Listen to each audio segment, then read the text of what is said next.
पिछली कक्षा में पढ़ चुके हैं कि आरंभिक मानव यानी पहले के समय में लोग कैसे रहते थे, क्या खाते थे, क्या पहनते थे, कैसे घरों में रहते थे।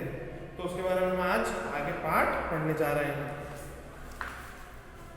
हमारा पाठ है आरंभिक मानव। आरंभिक का अर्थ होता है कि शुरुआती, स्टार्टिंग। पुराने भवन का संरक्षण। जसपाल और हरप्रीत अपने घर के पास की गली में क्रिकेट खेल रहे थे। उन्होंने देखा कि कुछ लोग खंडहर घर की तरफ तारीफ कर रहे हैं, जिसे गली के बच्चे भूतिया घर भी कहते थे।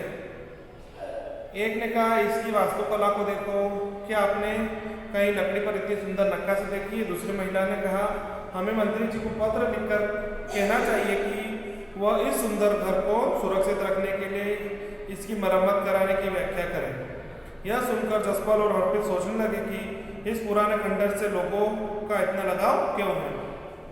तो आइए अब हम इसके आगे जानते हैं, इसकी कहानी पढ़ते हैं, हड़प्पा की कहानी। आपने भी देखा होगा पुराने घरों को, खंडहरों को लोग क्या कहते हैं? भूतिया घर कहते हैं। हड़प्पा की कहानी में हम पढ़ते हैं, अक्सर पुरानी इमारत अपनी कहानी बताती है। लगभग 150 साल पहले जब पंजाब में पहली बार रेलवे लाइन बिछाई जा रही थी, तो इस काम में जुटे इंजीनियरों को अचानक हड़प्पा पूरा स्थल मिला, जो आधुनिक पाकिस्तान में है। आधुनिक पाकिस्तान में पूरा स्थल था। उन्होंने सोचा कि यह ऐसा खंडहर है जहां से अच्छी ईंटें मिलेंगी। उन लोगों ने जब रेलवे लाइन डालने की सोची, तो उनको खुदाई में खंडहर में पूरा स्थल मिला और उसमें उन लोगों ने सोचा कि यहाँ से आपको अच्छी ईंट प्राप्त हो सकती है। यह सोचकर वे हड़प्पा के खंडहरों के हजारों ईंटें उखाड़ ले गए, जिससे उन्होंने रेलवे लाइन बिछाई। इससे कई इमारतें पूरी तरह नष्ट हो गई। उन लोगों ने जब ये ईंटें तो ले ली, लेकिन उससे जो बनी इमारत थी वो क्या हो गई? नष्ट हो गई। इसके बाद लगभग 80 साल पहले पुरातत्वविदों ने इस स्थल को ढूंढा और तब पता चला कि यह खंडहर उपमहाद्वीप के सबसे पुराने शहर में से एक है। जब लोगों ने पता करा तो यह पता चला कि यह पुराने में से एक है, उपमहाद्वीप है। चूंकि इस नगर की खोज सबसे पहले हुई थी, इसलिए बाद में मिलने वाले इस तरह के सभी पुराने स्थलों को, इमारतें, चीजें मिली, उन्हें हड़प्पा सभ्यता की कहा जाने लगा। क्योंकि सबसे पहले हमको इमारत यहाँ से मिली थी, ईंटें यहाँ से प्राप्त हुई थी, तो इसको हड़प्पा सभ्यता के नाम से जोड़ा गया। इन शहरों का निर्माण लगभग 4700 साल पहले हुआ था। इन नगरों की विशेषता, अब 4700 साल पहले हुआ था और इस नगर की क्या विशेषता रही थी। इन नगरों में से कई को 2 या 3 उससे ज्यादा हिस्सों में विभाजित कर दिया, कई को एक या 2 या 3 भागों में विभाजित कर दिया, बांट दिया गया। प्राय पश्चिम भाग छोटा था लेकिन ऊंचाई पर बना था, इस और पूर्वी हिस्सा बड़ा था लेकिन यह निचले हिस्से में। पश्चिमी भाग छोटा था लेकिन क्या था? ऊंचाई पर था, और पूर्वी भाग था जो निचला हिस्सा था, तो वो कम था लेकिन निचला था। ऊंचाई वाले भाग को पुरातत्वविदों ने नगर दुर्ग कहा है और निचले हिस्से को निचला नगर का। दोनों हिस्से की 4 दीवारें पक्की ईंटों की दीवारें से बनाई गई थी। इनकी ईंटें इतनी अच्छी पक्की थी कि हजारों सालों बाद आज तक उनकी दीवारों पर खड़ी है। दीवार बनने के लिए ईंटों की चिनाई इस तरह करते थे कि जिससे दीवार खूबसूरत और मजबूत बनी रहे। कुछ नगर के नगर दुर्ग में कुछ खास इमारतें बनाई गई थी। मिसाल के तौर पर मोहनजोदड़ो, खासकर मोहनजोदड़ो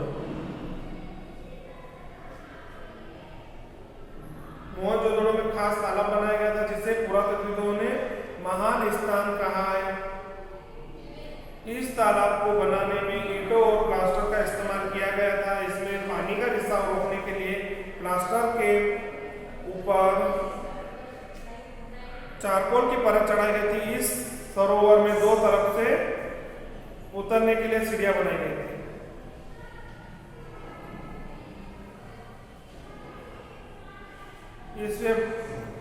इसमें भरने के लिए पानी कुएं से निकाला जाता था। उपयोग के बाद इसे खाली कर दिया जाता था। शायद यहाँ विशिष्ट नागरिक विशेष अवसरों पर स्नान किया करते थे। आप लोगों ने देखा ही होगा, मूवी वगैरह में देखते थे, वो दोनों चारों तरफ से सीढ़ियाँ रहती है और लोग उसमें उतरते हैं, पानी भरते हैं। तो उसको कभी कभी जब स्नान का समय आता था उसको भर देते थे और वापस खाली भी कर दिया जाता है। कालीबंगा और लोथल जैसे अन्य नगरों में अग्निकुंड मिले जहाँ संभवतः यज्ञ किए जाते होंगे। हड़प्पा, मोहनजोदड़ो और लोथल जैसे कुछ नगरों में बड़े बड़े भंडार गृह भी मिले हैं। आइए मानचित्र देखते हैं। मानचित्र हमारा ये हमारा मानचित्र 3 उपमहाद्वीप के आरंभिक नगर। ये हमारा उपमहाद्वीप के क्या है आरंभिक नगर। आरंभिक नगर हमारे के वहां से स्टार्ट होते हैं।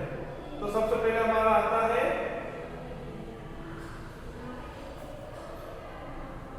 हड़प्पा। ये हड़प्पा ये बसा हुआ हड़प्पा नगर है। सिंध नदी है, काली नदी है, झेलम नदी है, राखीगढ़ी है, कालीबंगा, गवेरीवाल, चंदनगढ़ो, सोलका कोह, धोलावीरा, सुरकोर, लोथल और ये अरब सागर। इस प्रकार से हमारे मानचित्र में आरंभिक नगरों के नाम दिए गए हैं।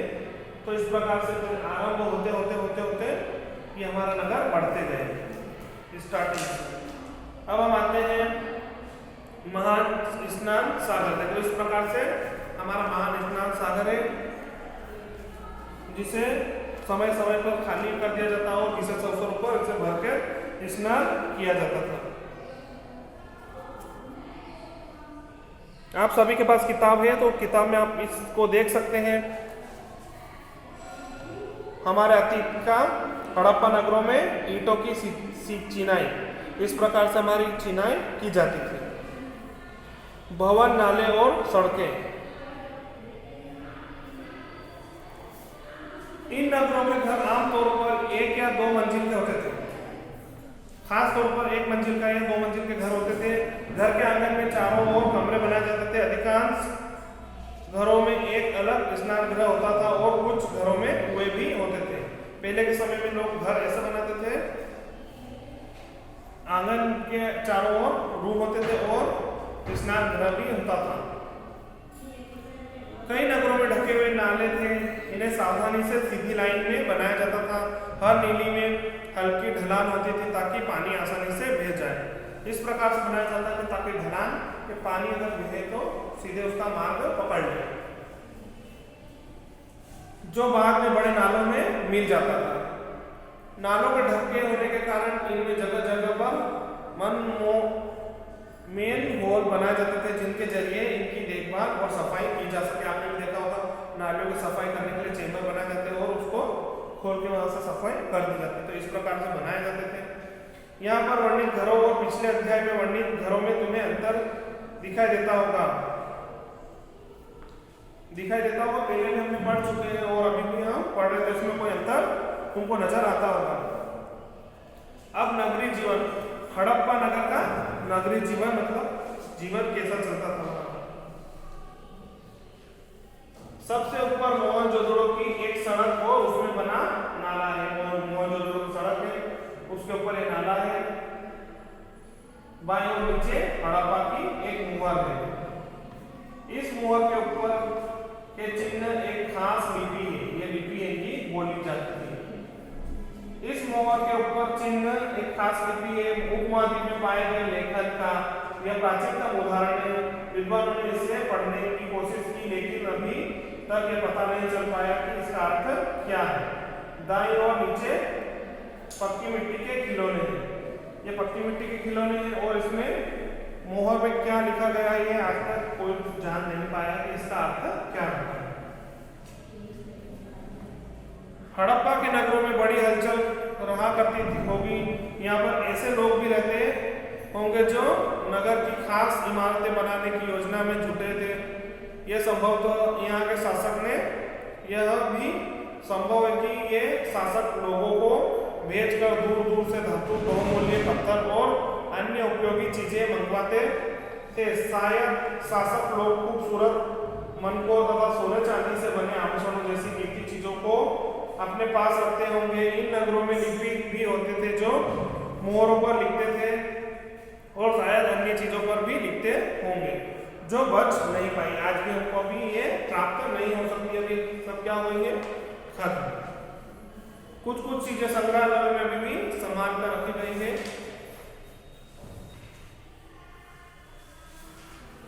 इस प्रकार से हमारा पाठ था। अब हम आगे बढ़ते हैं। गुजरात में हड़प्पा कालीन नगर का सूक्ष्म निरीक्षण। अब हम सूक्ष्म निरीक्षण करेंगे। हड़प्पा कालीन, हड़प्पा के समय में गुजरात का सूक्ष्म निरीक्षण। कच्छ के इलाके में खदीर पेड़ के किनारे धोली वीरा नगर बसा था। यहाँ साफ पानी मिलता था और जमीन उपजाऊ थी।